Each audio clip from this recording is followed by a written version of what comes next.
الحمد لله الحمد لله حمدا كثيرا طيبا مباركا كما أمر إرغاما لما جهد به وكفر ونشهد أن لا إله إلا الله وحده لا شريك له في الخلق والأمر ونشهد أن سيدنا ومولانا محمدا عبده ورسوله لن يخلق نبي بعده ولا رسول بعده ولا أمة بعد أمته ولا شريعة بعد شريعته صلى الله تعالى عليه وعلى آله وأصحابه الذين هم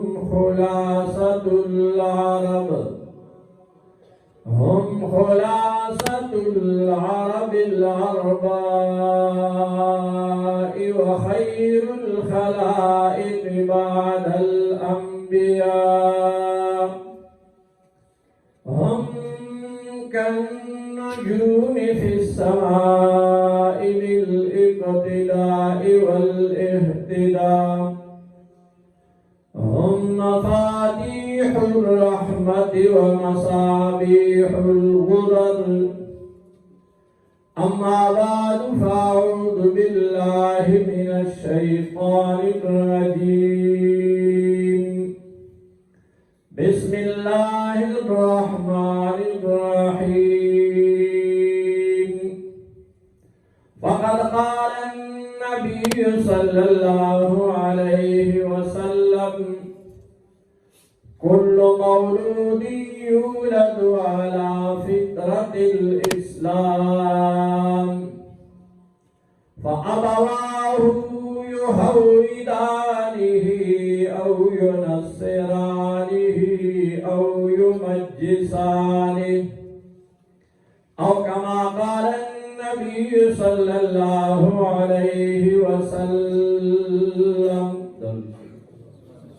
اللهم صل على سيدنا ومولانا محمد وبارك وصلي وسلم عليه स्टेज पर भी तशरीफ फरमा मुक़्तदर उलमा किराम और दरिया आला की गैरतमंद मुसलमानों अल्लाह लाख लाख शुक्र दे कि मोहम्मद बाबरकत मजलिस की इमाम राजी रहमतुल्लाह अलैहि और के उन्हें किताब है आगे नाम दे मसाइल राजी आगे के दनेक मजलिस फज़ाइल बयान करी फरमाई यो नेक मजलिस कौम खलक चाबी तराशी लेने ले दरजत तलबा दुईटा द तालिबान दरजा हासिल है लकत तुमरा मशराम के दल तरागली एवं दा तमन्ना न दे दल तलवख बादशाह रागली जाओ और न द चादा तमन्नावी की दल बराशन और खैरात तकसीमी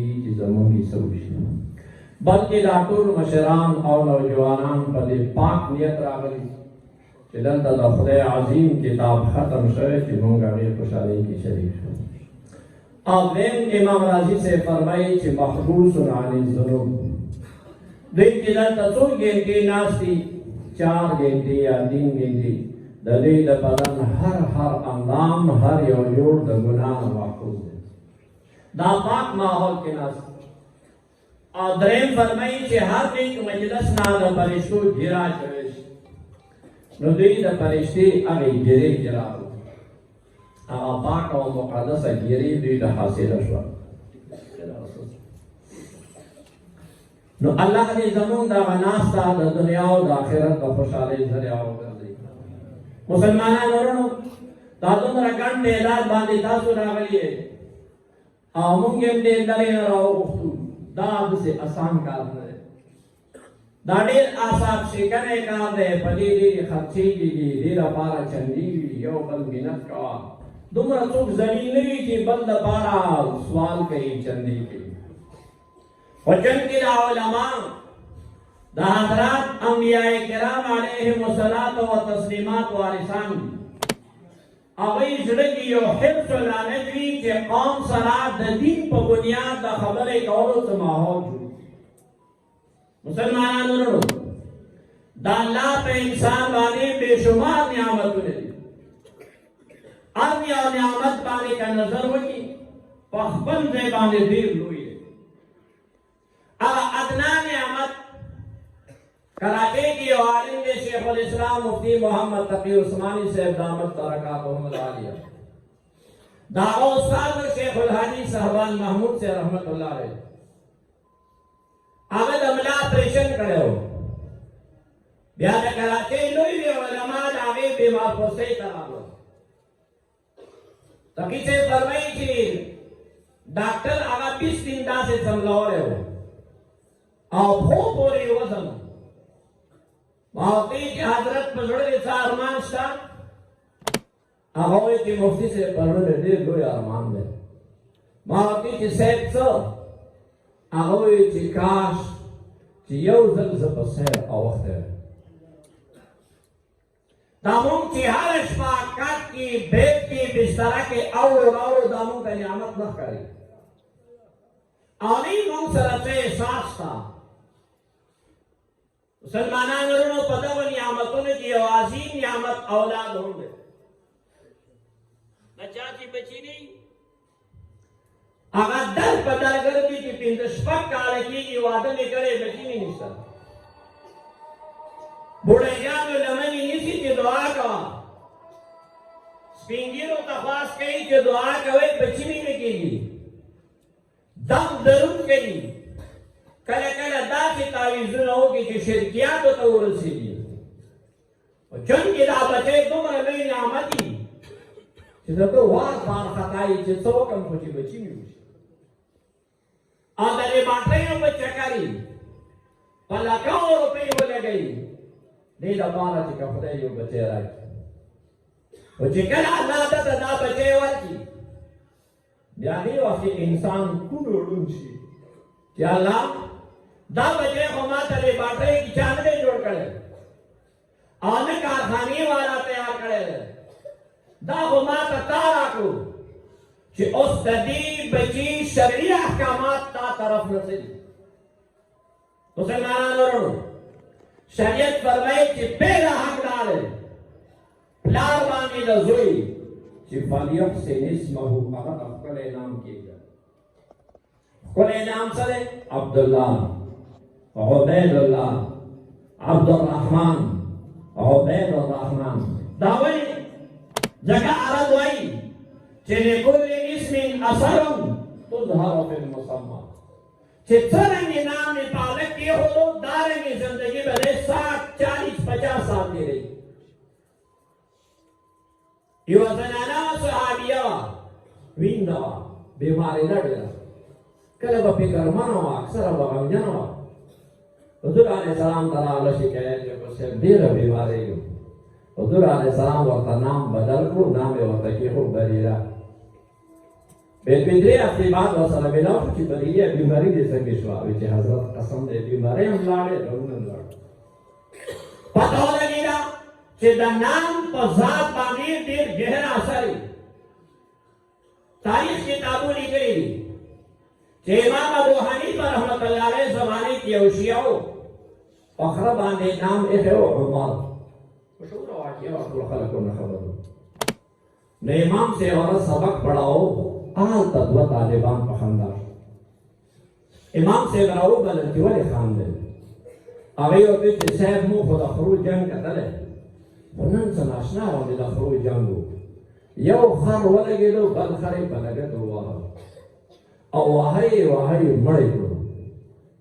امام صاحب فوراً وفرمیل چې کېدی شي دا هغه خره والی چې د چا نوم عمر و. بني نو تاریخ غنی ونی سبق نلا لگو اخبار راغلو امام صاحب دې پښتنه وکړه چې صاحب تاسو ولې وایي چې دا هغه خرواله چې هغه نام عمر دی.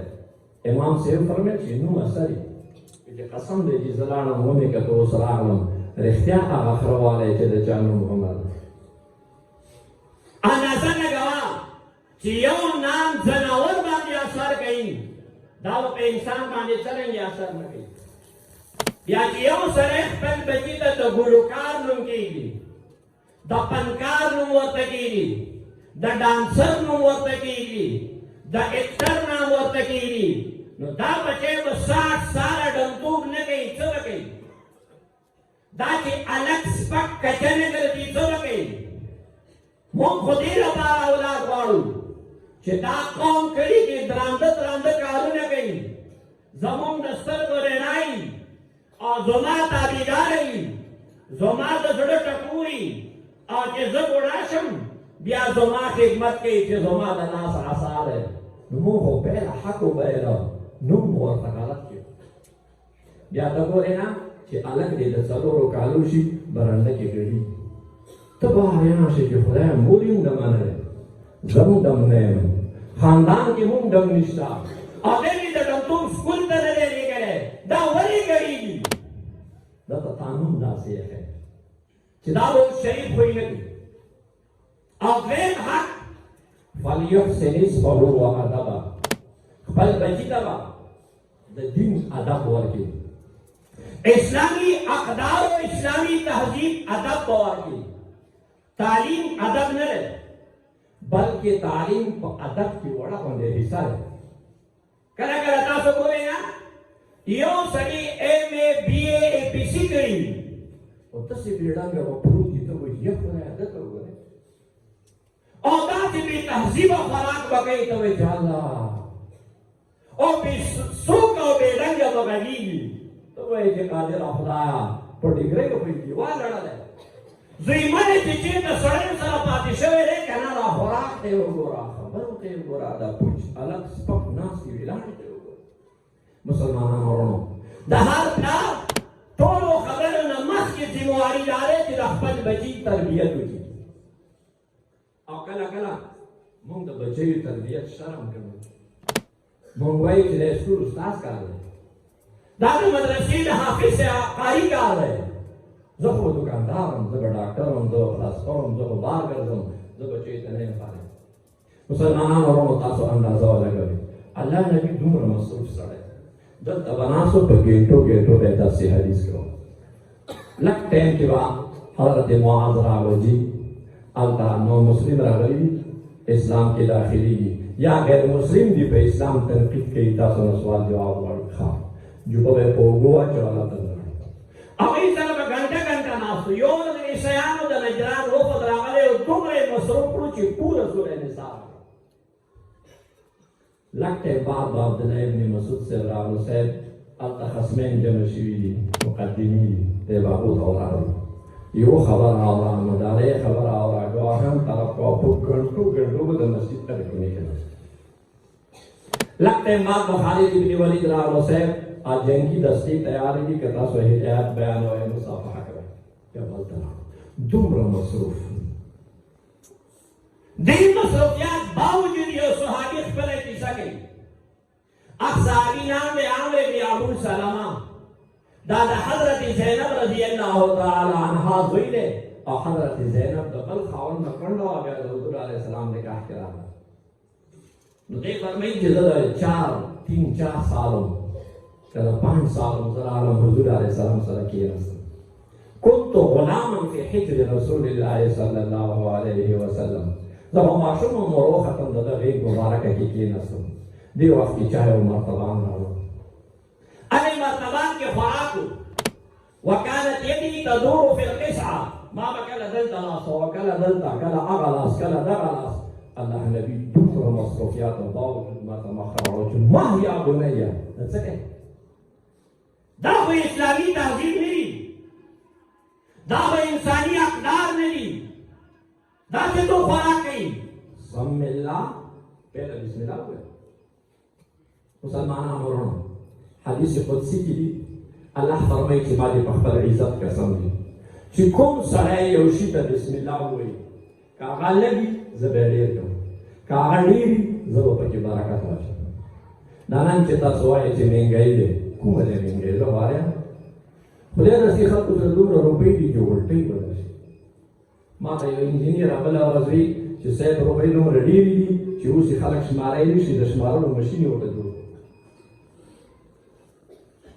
او دې سپین ږیرو نه پوښتنه وکړئ دوی نه دغو په یو سړي ګټنه 15 کسان 18 کسان 10 کسانو وخوړه کور کې اطمینان و چین و سکون و غم خادي وکوله 3 4 دن به ورکړه مېلمانو نن بابا ته پنشن راځي هلکان پیسې ګټي ښځې کونسلرې دي ماسټرې دي یا دستي کارونه کوي پورا کور د پیسو ګټلو مشین دی اور سړی کمایي کوي بیا مهنګایي دی ولې زاړه بوډا پیغلې هلک دواړه خولې نه بسم الله لاړه بسم الله ختم شو مخکې به چې بوډۍ اوړه راغسته بسم الله غوړي به یې راغسته بسم الله مساله او مالګه به یې راغسته بسم الله بابا به چې پاڅېدو چې بسم الله یا الله خیر احمد خولې نه بسم الله راغله نوح علیه السلام طوفان داسې طوفان و چې اسمان پردیش له ولېږي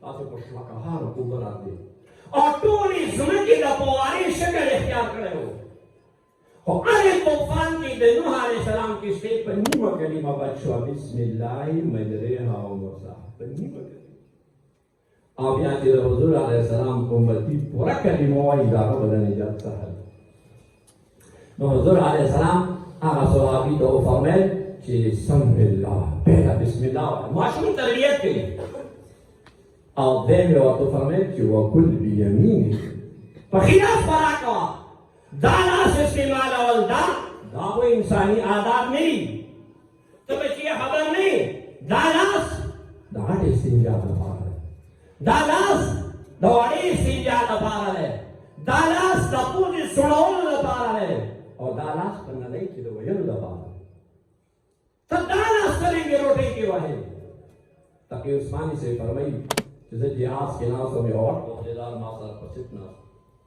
نو چې لږ سفر مو وکړو بیا یې موږ د جهاز کې خوراک راوړو هغه خوراک ډبه یې هم د په ګس لاس خلاص کړو خوراک یې په ګس لاس کړو ما ورته ویل چې بھائی ښي لاس سره خوراک ملګری مې و چې دومره غوسه شو پرېږده تقي صاحب ښی لاسې ګس لاسې ښی لاسې ګس لاسې تاسو مریانو څه بل کار شته که نه دنیا څومره ترقي وکړه او تاسو ښی لاس او ګس لاس تقي صاحب فرمایي چې ما پرېښود چې لږ ټنډه شي یخ شو ما ورته چې څومره وخت کېږي چې په ګس لاس خوراک کوې نو ما ورته ویل چې 20-25 ساعت کېږي ما ورته چې 20-25 ساعت یې په ګس لاس خوراک وکړو څه ترقي وکړو سوای دینا چې د انګریز غلامي یې اختیار کړه او د پیغمبر غلامي یې پرېښوه بله دې څه پیدا وه مسلمانانو وروڼو یو سړی پېښور ته روان دی او پېښور کې رایم جیبه کې اچولې او سره یاسین یې سهار وویل استاد نے دعا وغوښته خدای لاړو اډې کې د ټل په ګاډۍ کې استاد په پېښور ته رسېږي که ټل ته ولې کرایه خو پوره دی سورت یاسین برکت کې شک نشته د استاد دعا کې شک نشته شیخ زکریا رحمت الله علیه په ځای نماز کې بار بار فرمایي چې ترسم کې نه رسي بقا به احرامي دیهاتیا پتا یریږم چې کعبې ته به ونه رسېږي ولې کیرا کی تو میروي به ترکستان هست چې په کومه لار روان دی دا ترکستان ته لاړه دی دلته د ماسټر د انجینیر د ډاکټر د تهجد گزاري د حاجي صاحب کاپۍ ګس طرف نه کتاب ګس طرف نه خوراک په ګس لاس باندې ژوند د انګریز په طریقه غم د انګریز په طریقه خادي د انګریز په طریقه او غاړي چې خدای صحابه باندې معاملې د سره وایي مسلمانانو روم د صحابه لاړو اوږده واقعه تاسو مختصر بیان نو روم والاو خوراک کې چمچې کېښوي چمچو سره دا سیاسي خلک چمچو سره خوراک کوي دا چا ډېر سیاسي هغه دوه حصې باندې په یوه یې راپورې وهي دا بل ورباندې کوي نو هغه صحابي حذیفه ابن یمان رضی الله عنه داسې همدغه و د ستړی پورته کړو به دا درو ګوتو سره یې خوراک کړو رومیانو داسې ګور ګور ورته وکتل چې دا څه بوزوانګې خو خلاص خوراک دي. حذیفه پوه شو هغه قرآن طالب و د پیغمبر غلام و. صلی الله علیه وسلم. حذیفه بن یمان ورته وویل چې دا چمچې چېرته وې؟ ویل دا سټور کې پرتې دي. چې په دې ولې خوراک کوئ؟ چې لاسونو کې جراثیم دي. هغه ورته ویل چې موږ نه مخکې په دې چا خوراک کړی؟ وایي ډېرو خلکو کړی. وایي چې اوس چې موږ خوراک وکړو بیا وایي بیا به موږ د سټور کې به ناست نور خلک به یې پخوي. حذیفه ورته وفرمیل چې زما دا چمچ ما خولې نه سوا بلې خولې کې چا نه دی والی او دا چمچ هزارو خولو کې والی شوی دی. تاسو ووایئ د فلسفې خاوندانو چې دې کې به ډېر جراثیم وي که دې کې به ډېر جراثیم وي او زما دا چمچ ما نه سوا ورباندې څوک خوراک نه شي کوي. زه یې ځان سره په مخ وړم. نو موږ قرآن نو چې کوم صحابه ومنلی هغه پیغمبر د امتیتوب دعوت و چې کوم صحابه ومنلی و. و تمام زندگی د انګریز په رنګ کې رنګ او بیا ګیله کوو چې موږ ته پریشاني. حضور علیه السلام هغه صحابي ته درېیم نصیحت وکړ بچي ته چې وکل مما یلیک خپل طرف نه خوراک کوه. امام غزالي لیکلي دي چې کوم سړی اوړه منځ نه نه راخلي طرف نه راخلي او خوراک طرف نه کوي نو چې یو موټی ته اوړه راواخلي لس موټی پکې الله برکت ورکړي. مسلمانانو ورونو تاسو ذهن کې چې ما کومه خبره کېنول غوښتل هغه دا وه چې دومره عظیم پیغمبر دومره لوی جرنیل دومره لوی سټیټ سربراه د ابوبکر او د عمر استاد دې واړه ماشوم سره دومره وخت ولې تېراوه دومره محنت یې ورسره ولې کوو دومره زړه یې ولې خوړو ځکه پیغمبر علیه السلام ته پته وه چې عمرو بن ابو سلمه خو نن د 3-4 سال ماشوم دی خو 25 سال دا د معاشرې یو تناور منبر دی. 25 سال بعد دا د جرګې جرګمار دی. 25 سال بعد دا د کور مشر دی. 25 سال بعد دا د خاندان مشر دی. 25 سال بعد کېدی شي دا د ضلعي ډویژن سربراه شي. که نن ما د ده بې فکري وکړه ما د ده تربیت نه وکړو دا غلط لومړی شو بد اخلاقه لومړی شو بې حیا طرف ته لاړو غوریانۍ طرف ته لاړو رقص و ډمتوب طرف ته لاړو که دا د جرګې مشري بیا به د ډمتوب سپورټ کوي بیا به د بې حیا سپورټ کوي بیا به د غوریانۍ سپورټ کوي دا تمام وبا به زموږ په غاړه دا نن ماشومان دا خو 20 سال بعد د قوم مشران دا نن چې تاسو دلته ښکلي ښکلي ناست یې ولې تاسو لباټۍ کې جوړې خو تاسو ته به پلار داسې آداب ښودلي دي لکه څرنګه چې یې ځکه تاسو درنده دروند کلچر دی تاسو دا خپل کلچر پښتون کلچر ګڼئ دا اسلامي تهذیب ګڼئ دې ته انساني آداب او سړیتوب وایي. نن زموږ بچی ولې ټوپۍ وغورځولې نن زموږ بچی ولې پینټ شارټ وکړي نن زموږ بچي ولې کلین شو کوي موږ سره احساس نشته. موږ د بچیو تربیت دیني ذمہواري نه ګڼو. دا موږ چې وایو چې معاشره خرابه شوه دا چا خرابه کړه؟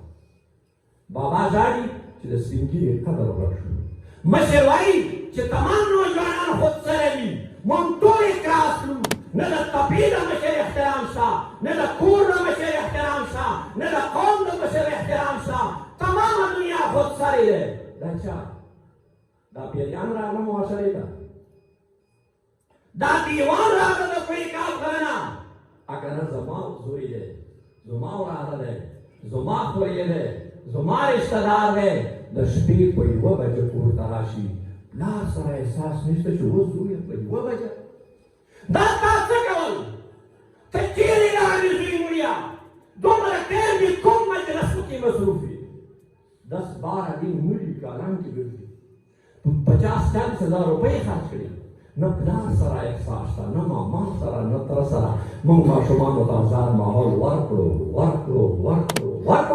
دې پورې چې 20 سال بعد هغه یو غټ دیو جوړ شو اجان د اسلام آباد کې ډول غږیږي دې نه په خپلې کرایه روان آن د چې د بجلۍ اړې پلار سوال نشي پیدا کېدی چې ورته وایي چې زویه مه پلار کور کې داسې ګبراو ناست دی لکه کرایهدار چوکیدار خپل ځان خیر غواړي چې عزت ویني. بابا اوس تاسو وایئ چې دا معاشرې خرابۍ کې زموږ لاس شته که نه؟ دې معاشرې بربادۍ کې زموږ لاس شته که نه؟ آیا دا نفس یا واقعي د اشراق کړي به موږ خدای خلاص کړي؟ بیهقي کې روایت دی، بیهقي شریف، چې چا لور خودسرې لویه کړه، زوی یې خودسرې غټ کړو، فاصابا شیئا. هغوی چې کوم جرم کوي، زنا کوي، ګاڼې رغوي، بچانې رغوي، په غلطو خلکو سره ګرځي، که پلار حرم شریف کې رمضان آخري عشرې کې اعتکاف ته ناست فکان اسمهما علی والدیه، پلار یې په دې جرم کې ورسره شریک دی. لکه دا ماحول خو تا ورکړی، تا ورته پچرې خرڅولې، تا ورته واسکي خرڅ کړو، تا ورته نیټې کولې. دا ماحول دی ورته. اوس ژاړي چې معاشره خرابه شوه. نو مسلمانانو وروڼو، تاسې حضور علیه السلام د یو یو ماشوم تربیت وکړو، هغو له خدای داسې انسانان جوړ. ځکه معاشرې کې اسمان طرف نه برکات، ځمکې طرف نه برکات، تمام یهودیت مسلمانوں ته ټیکس ورکوو، عیسایت مسلمانوں ته ټیکس ورکوو، داهیه او مجوسي مسلمانوں ته ټیکس ورکوو. په پوره 55 ریاست اسلامي کې د سوالګر تصور نه و، د ګداګر تصور نه و، د کرپشن تصور نه و. نن چې داخلي دي، داخلي چا کوي؟ د مدرسې استاد کوي. دا ټول کوي دي، دا شروع بیا فلانی حل دی، فلانی حل دی. تاسو ته یادېږي چې یو ملا چا له غوږ نیولی دي دا حل؟ تاسو ته یادېږي چې چا یو حافظ کاري نیولی چې زما خزانه لوټ کړه؟ دا حل دی. دا تمام هغه خلک دي چې مور او پلار کلاو میدان ورکړ. نوره دنیا کې ورکړه. یوټیلیټي سټور چې غریبانو دپاره دی، هغه هم شي. سرمایدار دی، زورور دی، بدماش دی. د اسپتال خیراتي دوايانې لوټي، د پیټي جوړښت کې راغلي ماښام به ولوټل. غریب خړه خونه. نو مسلمانانو وروڼو، د معاشرې دې بربادۍ کې د چا لاس؟ تاسو خو وایئ چې بادشاه خلک برباد کړه. کوم بادشاه ورټکولی چې ټول راوباسه دی ګډه و؟ کوم بادشاه ورټکولی چې زوی راوباسه دی بې حیا کوم؟ خو چې هلته ډونډونکی غږولی دی، د ټول ملک نه دا خودسري نوجوانان، دا خودسري پیغلې، پلار مور پوچ ګوچ بغیر په خپلې کرایې روان دي. 10 دین هلته د زنا اړیکه وي.